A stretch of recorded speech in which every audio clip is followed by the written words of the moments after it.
பன் பரோட்டா செய்ய போகிறேன். அதுக்கு இதெல்லாம் 2 கப்பு மைதா எடுத்துக்கிட்டேன். 1/2 கிலோ கணக்காகும். 2 ஸ்பூன் சர்க்கரை, 1/2 ஸ்பூனு உப்பு போட்டிருக்கிறேன்.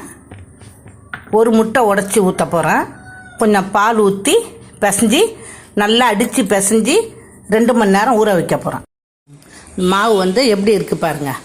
இதை நான் இப்போ உருண்டை போட்டு பரோட்டா செய்ய போகிறேன். இந்த பரோட்டா உருட்டிட்டேன். இப்போ இதை எடுத்து இந்த அளவு நைஸாக உருட்டணும். இப்படி போட்டு இந்த பாதியை எடுத்து இப்படி போட்டுடணும்.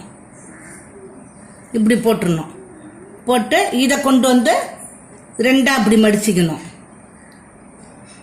மடித்து இதில் அப்படியே சுற்றிக்க வேண்டியதான்.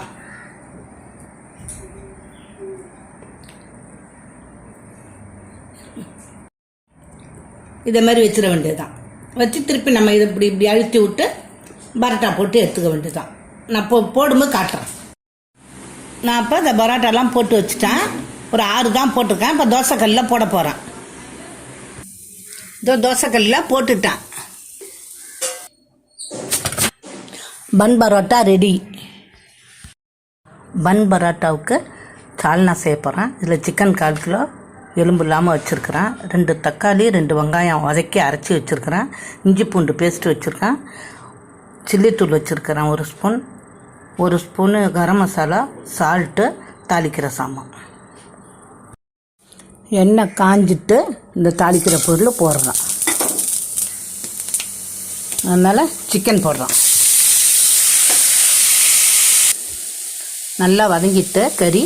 இப்போ இஞ்சி பூண்டு விழுது போடுறோம். இப்போ கரம் மசாலா, சால்ட்டு, மஞ்சத்தூள், சில்லித்தூள் போடுறோம். தூள்லாம் நல்லா வதங்கி வந்துட்டு இப்போ வெங்காயம் தக்காளி அரைச்சி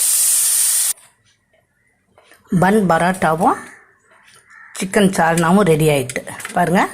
எவ்வளோ சாஃப்டாக இருக்குன்னு பாருங்கள். இப்படியே நல்லா சாஃப்டாக இருக்குது பாருங்கள். இது மாதிரி நீங்களும் செஞ்சு பாருங்கள். லைக் பண்ணுங்கள், சப்ஸ்கிரைப் பண்ணுங்கள், ஆல் பட்டன் எடுத்துங்க. தேங்க்யூ.